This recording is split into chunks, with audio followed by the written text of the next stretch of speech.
네, 여러분 안녕하세요. 연미정입니다. 이번 강의는요, 1920년대 마지막 독립운동사입니다. 1920년대에 일어나게 되는 대중투쟁 운동을 좀 한번 살펴보도록 할 거고요. 사회주의하고 민족주의계가 나뉘어졌던 것이 우리가 이 민족 유일당 운동이다라고 하는 것으로 조직체가 하나 탄생을 하게 돼요. 신간이라고 하는 조직체가 탄생을 하게 되는데 그런 운동들 좀 같이 살펴보도록 할 거고요. 그 다음에 이제 마지막으로는 1930년대 일본의 침탈까지 정리를 해보도록 하겠습니다. 자, 먼저 기출주제 57이고요. 20년대 대중투쟁 민족 유일당 운동이다. 앞에서 서두에 좀 설명드렸는데 제가 요거 제목을 좀 다르게 바꿔볼게요. 요거 어떻게 보시냐면 자, 여기다가 쓰겠습니다. 대중투쟁 제목을 바꾸게 되면 60만세 운동입니다. 60만세 운동. 이 60만세 운동 역시 계기가 돼서요. 민족 유일당 운동에 영향을 끼쳐주게 되는데 그것이 바로 신간회라고 하는 단체로 탄생이 되고요. 이 신간회 이후에 광주학생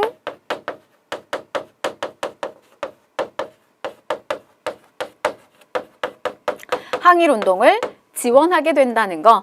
그래서 요렇게 여러분 전개 과정을 좀 기억하시면 좋겠어요. 자, 연도는요. 요게 이제 26년, 그리고 요게 27년, 그다음에 광주학생 항일운동 29년입니다. 자, 일어나게 된 배경이나 그다음에 과정, 그리고 또 어떤 끼친 영향, 요런 것들 포커스 맞추셔서 기출주제 57 공부하시면 되겠습니다. 자, 그럼 넘어가서 보실게요. 먼저 60만세 운동이죠. 자, 우리는 3.1운동 끝나고 나서요. 다시 한번 거족적인 민족들의 어떤 이 만세운동을 다시 한번 계획하고자 했어요. 그런데 그 운동이 어디서부터 첫 출발이 되냐면 바로 사회주의 세력 쪽에서 먼저 시작이 됩니다. 자, 그래서 이 사회주의 세력들과 그 다음에 천도교 일부 세력 그리고 또 학생단체들이 이렇게 연합을 해서요. 날짜를 이제 계획을 하겠죠. 그럼 역시나 사람들이 많이 모인 곳이죠. 그래서 우리가 3.1운동 할 때는 언제로 날짜를 잡았죠? 고종의 장례식을 날짜로 잡았어요. 역시 마찬가지입니다. 60만세 운동도요. 사람들이 가장 많이 모일 수 있는 순종의 장례식을 날짜로 잡게 됩니다. 자, 순종의 인산일을 기회로 삼아서 대규모의 시위를 계획하게 된다. 자, 전개 과정을 보게 되면 그런데 이게 처음에는 사회주의 계열 쪽에서 계획을 하게 되는데 이게 결국 주도했던 거로 되질 않아요. 그러니까 결국 발각이 됩니다. 그래서 이쪽에 이제 사회주의자들이 다 수감 생활을 하게 되는데 결국에는 이제 학생 계열만 남게 되잖아요. 이 학생 계열이 남게 되고 사회주의자들 다 수감 생활하는데 민족주의계 쪽에서 이들을 지원을 하게 돼요. 그래서 시작은 사회주의가 했지만 결국 이걸 이끌어 나가는 거, 이 60만세 운동을 이끌어 나가는 거는 학생 계열과 그다음에 민족주의 계열이 같이 연합해서 이끌게 된다는 거. 그래서 시위가 예정대로 진행이 됩니다. 서울에서 진행이 된다라고 하는 거. 그러나 이게 이제 전국적으로 계획했던 것만큼 대규모의 만세 시위로 확산되지 못했다라고 하는 좀 한계를 가지고요. 자, 그런데 이 60만세 운동이 가져다 준 역사적 의의가 큽니다. 그건 바로 뭐냐면 이렇게 이제 만세 시위 계획하는 과정 속에서 사회주의 계열 쪽에서요. 우리가 민족주의 계열하고 연합해서 함께 독립운동을 끌고 갈 수 있겠구나라고 하는 가능성을 보게 됐던 사건이에요. 이 60만세 운동이. 그래서 결국 이 전개 과정상 우리가 이 60만세 운동 이후에 민족 유일당 우리가 같이 합쳐서 가는 거예요. 사상적인 어떤 그런 차이 두지 않고요. 같이 독립운동을 하는 데 있어서 힘을 모으는 겁니다. 그게 바로 그 다음에 등장하게 되는 27년 신간회라고 하는 조직체로 연결이 되는 거예요. 자, 이렇게 보시면 되겠는데 우선 국외에서도요. 이런 민족 유일당 운동의 바람이 붑니다. 국외에서도. 그래서 여러분 우리 국외에 자, 우선 중국 내에서는 요 북경에서 한국 독립유일당 북경 촉성회 안창호를 중심으로 해서 이런 것들이 이제 단체가 창립이 됐고요. 그 다음에 이제 이 만주에서도 3부, 참의부, 정의부, 신민부 요 3부가 원래 있었잖아요. 그런데 요 3부를 하나의 단체로다가 통합하는 이 통합운동을 펼치려고 하는 시도를 하게 되죠. 근데 여러분 이거 성공했다 실패했다? 우리가 유일당으로 성공하지는 못했다. 그래서 남만주는 여러분 어떻게 간다? 국민부, 그 다음에 북만주는 혁신의회 이렇게 이제 두 단체로 꾸려지게 되죠. 자, 그러나 어쨌든 국외에서도 이렇게 유일당 우리가 같이 하나로 조직체를 합치자라고 하는 이런 유일당 운동이 불었다는 거예요. 자, 그 다음에 국내 볼게요. 그럼 국내는 어떤 상황이었냐면, 자, 민족주의 계열, 사회주의 세력인데요. 자, 보세요. 민족주의 계열은 분열되고 있었다. 자, 이 민족주의 계열에는 두 계열로 나뉠 수가 있어요. 자, 하나는 절대 우리가 일본하고 타협하지 않겠다라고 하는 비타협적 민족주의 계열과, 한쪽은 점차 우리가 지금 여기 27년, 우리가 여기 이제 60만 세운동 20년대 상황이기 때문에 일본의 통치 방식은 문화 통치란 말이에요. 그래서 일본의 자치론 이런 것들에 회유돼 가지고 점점 이 노선이 이렇게 타협하고 친일로 가는 지식인들층이 많이 생겨났단 말이죠. 그래서 타협적인 이런 친일, 이광수, 채린 이런 사람들이 이제 많이 등장을 했다라고 하는 거죠. 민족주의 내에 분열이 있었다는 거예요. 자, 그러면 사회주의 쪽은 어땠느냐? 사회주의 쪽도요.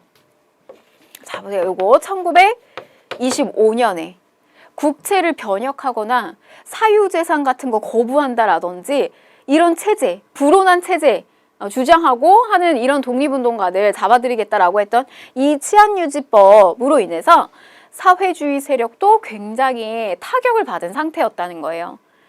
그래서 이렇게 민족주의 나뉘어지고 사회주의 세력이 약화되고 둘은 연합할 수밖에 없는 어떤 당대의 상황들도 있었다는 거죠. 자, 그래서 보시면 60만세 운동, 핵심은 뭐죠? 희망을 봤다. 저 60만세 운동. 비록 계획만큼 거속적인 만세 운동을 일으키지 못했지만 사회주의와 민족주의가 연합할 수 있다라고 하는 희망을 본 거고요. 자, 그 다음에 정우의 선언, 사회주의 쪽에서 먼저 손을 내밉니다. 그래서 민족주의계와 같이 손을 잡고 함께 가자. 자, 그런데 민족주의계 중에서도 나름이에요. 그러니까 다 같은 민족주의 다 끌어안겠다라고 하는 것이 아니라 비타협적, 일본하고 타협하지 않는 비타협적 민족주의 계열하고 사회주의 계열이 연결해서 가겠다. 바로 신간의 탄생으로 연결이 됩니다. 60만세 운동, 사회주의의 어떤 그 콜이 온 거죠, 말하자면. 그리고 신간의 창립. 자, 그러면은 신간의 활동과 모습을 좀 살펴볼게요. 자, 강령은요, 민족의 정치, 경제, 사회적 각성, 그리고 민족 같이 함께 뭉친다. 민족적 대단결. 그 다음에 그러나 우리는 친일파, 일체 기회주의자들은 배격하겠다. 라고 합니다. 자, 신간회는 뭐냐면 신간 출고목이에요. 그러니까 오래된 나무에서 세 가지가 돋는다라고 하는 뜻이에요. 여러분들 이거 자꾸 뭐랑 헷갈리시냐면 신민회랑 헷갈리세요. 신민회. 우리 이 신민회는 애국개봉 운동에서의 어떤 정점에 해당됐던 단체였어요. 1907년에 만들어져가지고 어떤 실력 양성 운동도 했지만 한편으로는 무장투쟁적 성격도 가지고 있었죠. 그래서 신흥 강습소 그리고 신흥 무관학교 뭐 이런 것도 이제 조성하는데 굉장히 많이 기여를 했던 신민회가 있고요. 이 신간회 같은 경우는요, 이렇게 생각을 하세요. 자, 이렇게 하나 그림을 그려드릴게요. 여러분들도 꼭 따라 그리셨으면 좋겠는데, 자, 오래된 나무에서 양쪽의 가지에서 이렇게 새로운 꽃이 피는 거예요. 자, 그런데 이쪽 좌 그리고 양쪽의 잎사귀 사이에서 새로운 단체가 꾸려졌으니 그게 뭐냐? 신간회입니다. 그래서 신간 출고목, 오래된 나무에서 세 가지가 꼽는다. 둘이서 합심해서 올라온 게 바로 신간회라고 하는 조직이에요. 그렇기 때문에 이 굉장히 잘 나옵니다. 신간회라고 하는 이 주제는 아주 그 시험에서 출제 빈도가 되게 높아요. 자, 이후에 이제 이런 조직체가 꾸려졌어요. 그래서 이후에 일어나게 되는 우리의 독립운동을 굉장히 이제 지원을 많이 하게 되는데, 강주학생 항일운동, 진상조사단 파견하기도 하고요. 전국에 이렇게 지회가 굉장히 많았어요. 그러니까 본부가 있고요. 그 다음에 이렇게 100개가 넘는 지회들이 많이 있었다는 거. 그래서 주로 이제 저 지회에 사회주의자들이 많이 이렇게 또 배치가 되어 있었고요. 그 다음에 우리 요거는 노동운동이었죠. 29년에 이루어지게 되는 노동운동, 원산 노동자 총파업을 지원하기도 합니다. 그런 노래 있잖아요, 여러분. 그 어디선가 누구에게 무슨 일이 생기면 누가 나타난다고 하잖아요. 이 신간회가 마치 이 20년대에 어디선가 누구에게 조선인들에게 무슨 일이 일어나면 나타나는 존재가 바로 신간회였어요. 그리고 이 단체는 비합법적인 단체였어요. 그러니까 뭐냐면 이거를 너무 이렇게 지하 조직, 비합법적인 존재로 이렇게 남겨두게 되면 일본의 레이더망에 잡히기가 어렵잖아요. 이들의 어떤 활동이. 그래서 의도적으로 이제 합법적으로 만들어 놓은 겁니다. 그래서 아주 조선에서 무슨 일이 일어날 때마다 이들이 신간회가 발벗고 나섰습니다. 물론 이제 이걸로 인해서 나중에 타격은 받게 돼요. 자, 여성단체도 있었습니다. 이런 신간회가요, 남성단체, 유일당 운동의 어떤 그 결정체 남성단체가 신간회라면 여성의 자매들 단체는 근우회라고 하는 게 있었고요. 시작점과 말하자면 이제 이들이 해소가 되는 시기는 똑같아요. 27, 30일 똑같습니다. 근우회도. 여성 계몽운동 이런 것들. 자, 그런데 해소가 됩니다. 31년에 해소된다. 코민테른, 저거는 이제 공산주의의 어떤 국제지부예요. 저기서 이제 명을 내리는 건데, 저 코민테른이 노선을 바꾸게 돼요. 민족주의 계열과 연합을 우리는 이제 더 이상 같이 함께 가지 않겠다라고 하면서 이제 중단 선언을 하게 됩니다. 사실은 이게 어떤 그 결정적인 또 역할을 하기도 하지만, 우리가 이제 이 내부적으로는 신간회가 광주 학생 항일 운동이라든지 이런 것들 막 진상조사단을 꾸리고 막 너무 적극적으로 지원을 하게 되면서 타격을 많이 받게 돼요. 그러면서 본부에 있는 그 지도층, 리더층들을 많이 이제 경찰서로도 다 잡아가게 되면서 거기에 있는 지도부가 바뀌게 됩니다. 그런데 이제 이 바뀐 지도부가요, 약간 이제 친일적 성향의 이런, 우리가 이제 지도부가 우경화됐다 이런 표현을 쓰거든요. 그렇게 이제 바뀌게 돼요. 그러면서 신간회 내부에서도 굉장히 이제 갈등이 많이 일어나게 됩니다. 그래서 더 이상은 우리가 이제 합쳐서 가지 못한 어떤 그런 상황 속에서 코민테른의 12월 태제 명이 떨어지게 되면서 민족주의 계열하고 우리는 같이 이제 함께 가지 않겠다라고 하면서 이제 노선을 바꾸게 돼요. 그래서 결국 이제 이 사회주의 계열은 이탈을 하게 되는데, 그러면서 이제 신간회가 해소가 됩니다. 근데 이제 이 해소라고 하는 표현은요, 완전히 이제 우리는 그냥 해체가 아니라요, 우리 사회주의와 민족주의가 이렇게 해소를 한 다음에 우리의 역량을 조금 더 다른 곳에 쓰겠다라고 하는 거예요. 그래서 이 사회주의 같은 경우는 어디로 가게 되냐면 농민운동과 노동운동에 더 많은 힘을 기울이게 됩니다. 그래서 우리 이제 30년대, 제가 이제 20년대, 30년대 노동운동의 성격을 우리가 지난 시간에 한번 비교해서 봤어요. 근데 30년이 되면 이들의 성격이 굉장히 과격해진다는 거죠. 바로 사회주의자들이 그들의 어떤 계급투쟁에 더 많은 에너지를 쏟는 거고요. 그 다음에 이제 민족주의계 같은 경우는 어느 쪽에 힘을 쏟게 되냐면, 우리 이제 조선학 운동이라고 있어요. 그런 어떤 여러 가지 문화적 사업에 또 에너지를 많이 쓰게 됩니다. 그래서 우리는 더 나은 것을 위해서 잠시 이별하는 것 뿐이다라고 하는 의미의 해소라고 하는 표현을 썼다는 거. 자, 27년에서 31년에 이렇게 만들어지고 해소되는 과정까지 우리가 살펴봤습니다. 자, 그러면 신간회 타격받은 광주 학생 항일 운동이 뭐였나 살펴보게 되면요, 60만 세 운동 이후 1929년입니다. 자, 뭐 여러 가지 우리가 이제 학교 안에서도 차별 교육을 받고 맨날 이제 일본인들이 막 우리 조생진 막 이러면서 막 놀리고 괴롭히고 이런 일들이 얼마나 많았겠어요. 근데 이제 이거는 어떤 게 발단이 됐냐면 굉장히 사실 우발적인 일, 그러나 이 우발적인 것이 사실은 그 이면을 들여다보게 되면 그 전부터 아주 그 골이 깊게 뭔가 이렇게 그런 서로 간의 불만이나 울분이 서로 쌓여져 있는 것이 아주 작은 사소한 일로 폭발을 하게 되잖아요. 통학열차 안에서 이루어지게 됩니다. 일본인 남학생이요, 당시에 조선인 여학생의 그 박기옥이라고 하는 그 여학생의 머리를 이렇게 막 잡아당기면서 막 희롱을 했다라고 해요. 근데 이제 그 옆에 있었던 그 사촌 남동생이 그 모습을 보고 이제 너무 화가 난 거죠. 그래서 이제 박준채라고 하는 그 남자 학생이 이제 이 일본 남자하고 같이 이제 붙게 된 거예요. 근데 이제 주변에 같이 있었던 그 열차 안에 있었던 일본인 학생들, 그 다음에 이제 이 조선인 학생들 간에 말하자면 이제 이 패싸움이 벌어지게 된 겁니다. 여기까지는 이제 학생들 간에 그냥 단순한 어떤 충돌이자 싸움이에요. 근데 그 이후의 상황이 문제였죠. 이들이 이제 경찰서에 막 들어가고 하는데 누구를 편을 들었겠어요. 일본인 학생들 편만 들고 조선인 학생들을 막 굉장히 막 또 탄압하고 때리고 막 이런 일들이 막 벌어지니까 바로 이제 그 광주 학생 항일 운동은 여기에서 이제 시작이 됐다라고 하는 겁니다. 아주 어떻게 보면 굉장히 사소한, 사실은 꼭 이건 일본과 무슨 무슨 이제 우리 조선인 사이에서 벌어지는 게 아니라 우리 사실 학생들 사이에서도 그냥 사소하게 일어날 수 있었던 일이었는데 그동안에 일본인들 학생들과의 굉장한 어떤 차별 교육이라든지 차별적 대우 이런 것들이 많이 억눌려 있었던 것이 전국적으로 폭발을 한 것이죠. 이게 여러분 11월 3일 날 처음 출발이 되거든요. 그래서 이때를 기념을 해요. 우리가 지금까지도. 이때가 뭐냐면 학생의 날이에요. 학생의 날. 그래서 학생에 대한 의미를 다시 한번 되짚어보는 날. 학교에서는 이거 보통 이제 그 학생들이 학생회에서 많이 이제 또 그날을 또 기념하는 이런 행사들도 하기도 합니다.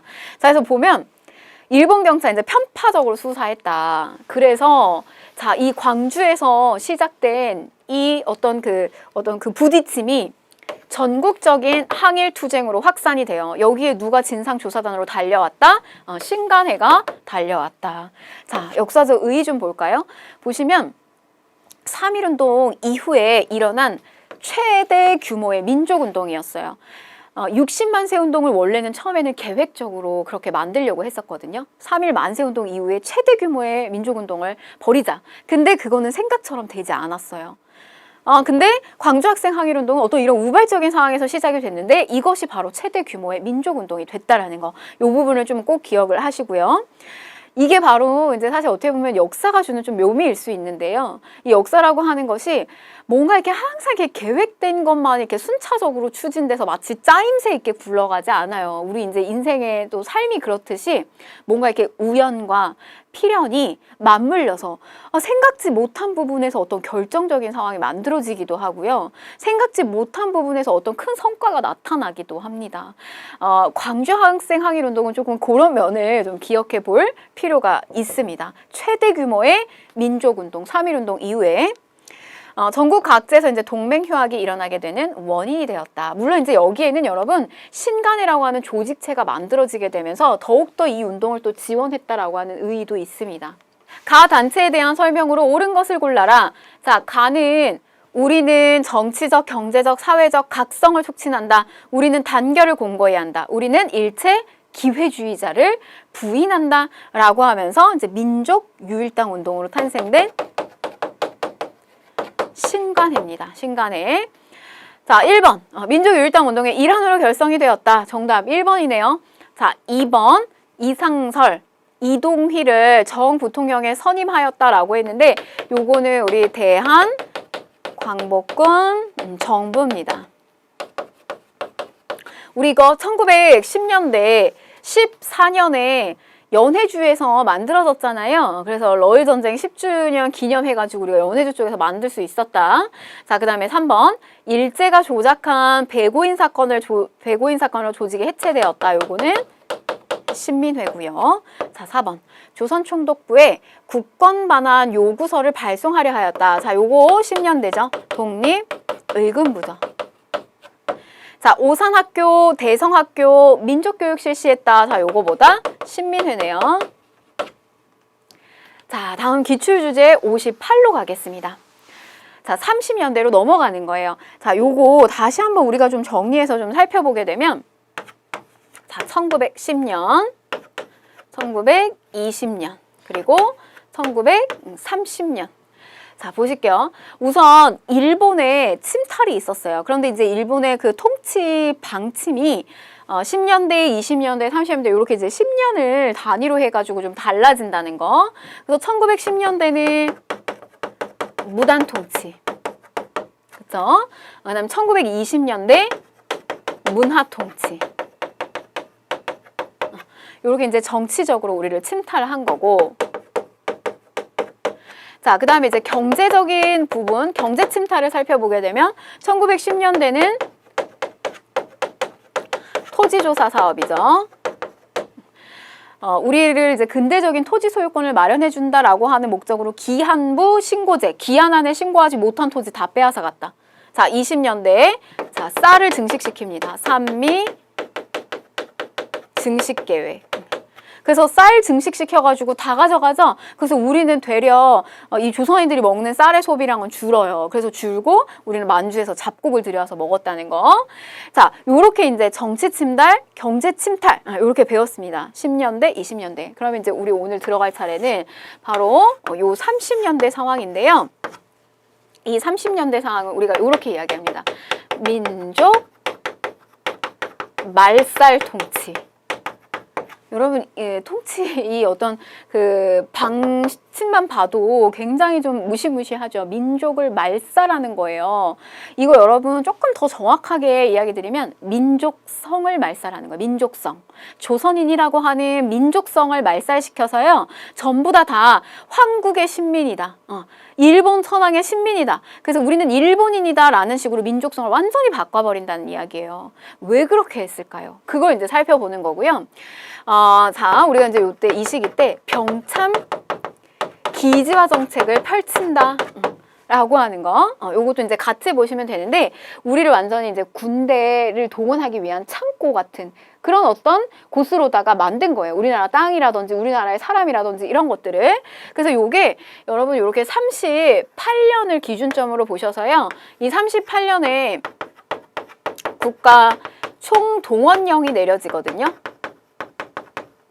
전부 다 동원하는 거예요. 뭐에? 전쟁통에 이들을 다 동원을 시킵니다. 그래서 이 국가총동원령을 기준점으로 해서요. 상황이 굉장히 더 극대화됐다라고 하는 거. 이 시기 때 그래서 다 쓸어갑니다. 그래서 이 시기 때 어떻게 쓸어가냐면 인적 수탈, 물적 수탈. 그래서 이 시기는 30년대 상황은 모든 것을 다 빼앗아가는 시기가 바로 30년대 상황입니다. 이게 이제 우리나라가 해방이 되는 45년 8월 15일 직전까지도 이루어지는 상황이라고 보시면 되겠어요. 이 파트 공부해 보도록 하겠습니다. 자, 30년대, 40년대인데요. 이 시기가 되면 일본이 완전히 이제 미치광이가 됩니다. 그래서 이제 전쟁을 뭐 끊임없이 이루어지면서요. 이제 물론 이제 경제공황이라고 하는 타격이 있었어요. 그걸 극복하기 위한 차원에서 이렇게 이제 전쟁을 계속해서 벌이는 일들을 하게 되는데 31년에 이제 만주사변, 그다음에 37년에 중일전쟁, 41년에 이제 태평양 전쟁 이런 침략 전쟁을 계속해서 하게 됩니다. 자, 목적은요. 이런 어떤 민족말살 통치를 벌이는 이유는 우리나라를 병참기지, 군대 창고처럼 이렇게 만들어가지고 침략 전쟁을 하는 데 있어서 유리하게끔 상황을 만들려고 했다는 거예요. 그래서 한국인의 민족의식을 완전히 다 바꿔버리는 거. 뭘로? 일본인처럼 바꿔버린다. 자, 황국 신민화 정책. 다 그런 맥락에서 여러분들이 연결시키시면 되는데요. 나는 황국의 신민이다. 이거 매일 암송하게끔 하는 거예요. 저거를 이제 어른 성인 편이 있어요. 그러니까 성인 것이 있고 그 다음에 어린이 것이 있어요. 아동용이 있어요. 그래서 두 가지 버전으로 만들어가지고 매일같이 암송하게끔 합니다. 그래서 완전히 그 세뇌 교육을 시키는 거예요. 나는 조선인이 아니고 나는 일본인이기 때문에 만약에 나라에 위급한 상황이 일어나고 이렇게 만약에 전쟁이 일어나게 되면 나는 일본 천황을 위해서 앞장서서 나와서 싸워야 된다. 이런 의식을 계속해서 기르게끔 만드는 거죠. 이게 정말 좀 쉬운 말로 또는 속된 말로요. 총알바지의 역할을 하게 만든 거예요. 자, 그래서 백성을 만들고요. 자, 내선일체, 일본하고 조선은 한 몸이다. 내선일체, 그 다음에 일선동조론, 일본과 조선의 조상이 같다라고 하는 동조론, 이런 것들 계속 세뇌시킵니다. 암송하게 하고요. 매일같이.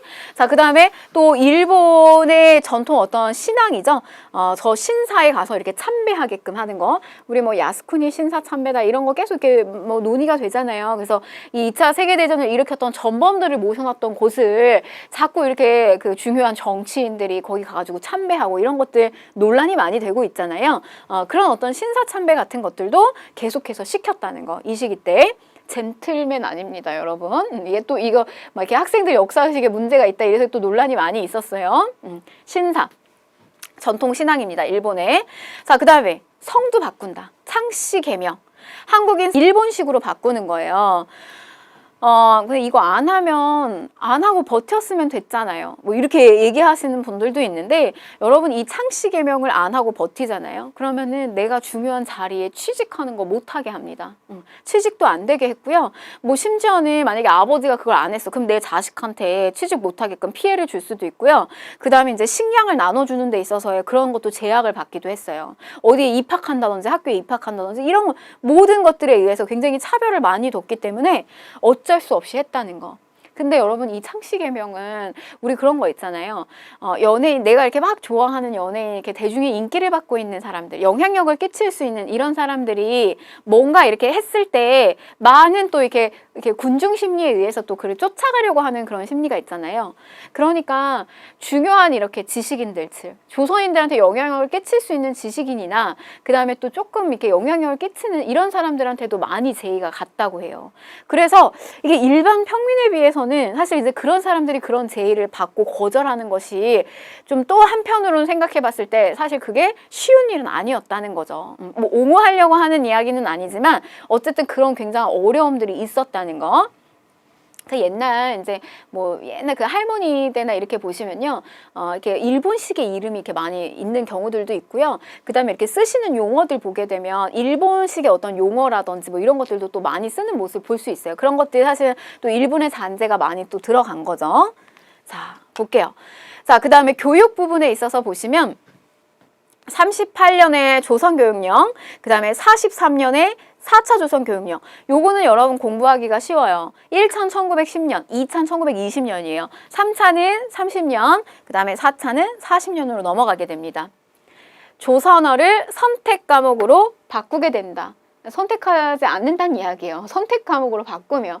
우리 여러분 그 학교에서 옛날에 그 한국사가 선택 과목이었던 시절이 있어요. 근현대사 막 선택하고 이랬던 때가 있거든요. 퍼센테이지가 어땠을까요? 많이 선택하지 않았습니다. 우리 지금 뭐 여러 가지 뭐 각종 뭐 공무원 기업체 뭐 이런 시험에서 한국사 막 다 필수로 해야 된다 이렇게 하니까 여러분들이 막 어쩔 수 없이 지금 이렇게 막 영상을 보고 계실 텐데, 이게 만약에 이제 선택으로 가게 되면 암기할 거 너무 많아요. 너무 어려워요. 그래서 잘 선택하지 않아요.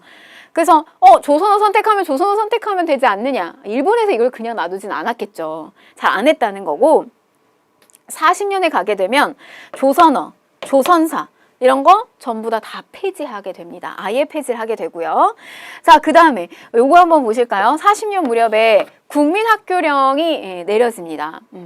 글쎄요, 이 영상 보고 계시는 분들은, 이 강의를 보고 계신 분들은 국민학교 출신은 있을지, 그래서 있으신 분들도 있을 테고 또 아닌 분들도 있을 텐데, 불과 저게 국민학교에서 우리가 이제 요새 학생들이 쓰는 이 초등학교로 바뀐 지가 오래되지는 않았어요, 여러분. 이게 김영삼 정부 때 바뀌게 됩니다, 초등학교로. 그래서 원래는 이제 이때 일제강점기 때 저 41년에 국민학교령이 내려져서 황국신민학교의 줄임말이에요. 그래서 황국의 신민이다. 그래서 국민학교다. 이렇게 썼던 것이 바로 이때 민족말살 통치 시기라는 거.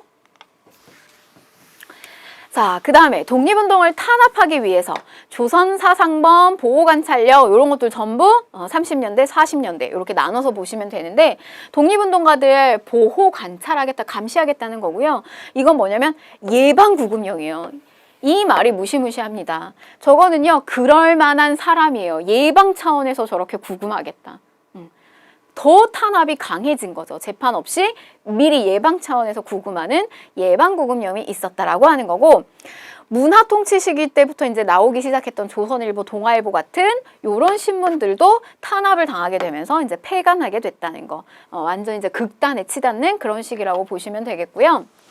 자, 그 다음에 이제 경제 부분의 수탈을 보시게 되면, 자, 경제 수탈 다시 볼게요. 토지 뺏는다.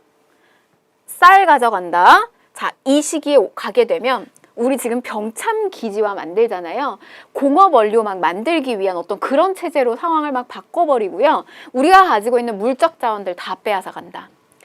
자, 남면 북양 정책이에요. 남쪽 지역에서는 면화, 북부 지방에서는 이제 모직물 이런 거 만들려고 이제 양사육을 통해 가지고 저렇게 아예 어떤 그 경제 체제 자체를 이렇게 남면 북양 정책으로 만들어 버린 거고, 그 다음에 자, 요거는 이제 30년대 초반기의 상황이에요.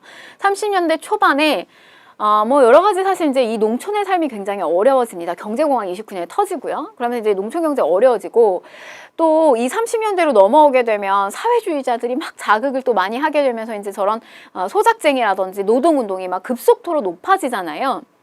이런 일들이 너무 세지는 거예요, 소작쟁이. 그래서 당시에 이제 일본 쪽에서 농촌진흥운동이다라고 하는 이제 명목으로 시행을 하게 되는데, 조선 농지령, 이런 것들 제정을 하게 됩니다. 물론 이제 저 내용을 들여다보게 되면 뭐 이렇게 중간 관리자가 있어요. 마름. 그러니까 땅 주인인 지주가 있고요. 그 다음에 여기에 이제 소장농이 있으면 지주에게 권한을 이임받은 이 마름이라고 하는 존재들이 있는데 이 마름이 그렇게 이 소장농들을 많이 괴롭혔단 말이죠. 그런데 이제 이 마름의 횡포에 이런 것들 좀 제약을 거는 뭐 그런 것들이 이제 등장을 하긴 하지만 전반적인 어떤 이런 농촌진흥운동의 핵심은 뭐냐면 오히려 농민들 보고 더 열심히 일하라라고 하는 거였어요. 그러니까 정신교육을 한다든지, 그 다음에 우리가 더 열심히 땀 흘려서 일해서 농촌을 진흥시켜야 된다라든지, 그러니까 어떤 그 농민들의 어떤 시름과 고통 같은 것들을 들여다보고 그걸 개선하는 차원이 아니라요. 아주 그 식민지에 맞는 그런 어떤 일본의 침탈, 그런 것들을 더 강요했다라고 하는 거죠. 그래서 이런 건 그냥 뭐 회유책 정도에 불과했고 실질적으로 소작인들에게 도움이 되지는 않았다는 거. 자, 병참기지와 정책입니다. 30년에 이제 만주사변이 탁 터트려져요. 그러니까 완전 30년대 초반부터죠. 31년. 그리고 37년이 되면 중일전쟁, 침략전쟁을 일본은 계속 일으키는 거예요.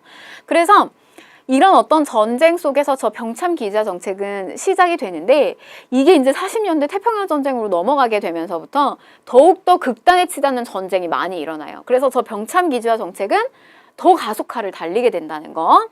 그래서 보시면 석탄, 철, 이런 지화자원 이런 것들 전부 다 풍부한 뭐 북부지방 중심으로 군수산업 같은 것들 만들고, 자, 중일전쟁이 발발을 하게 됩니다. 그러면서 국가 총동원법을 제정을 하게 돼요.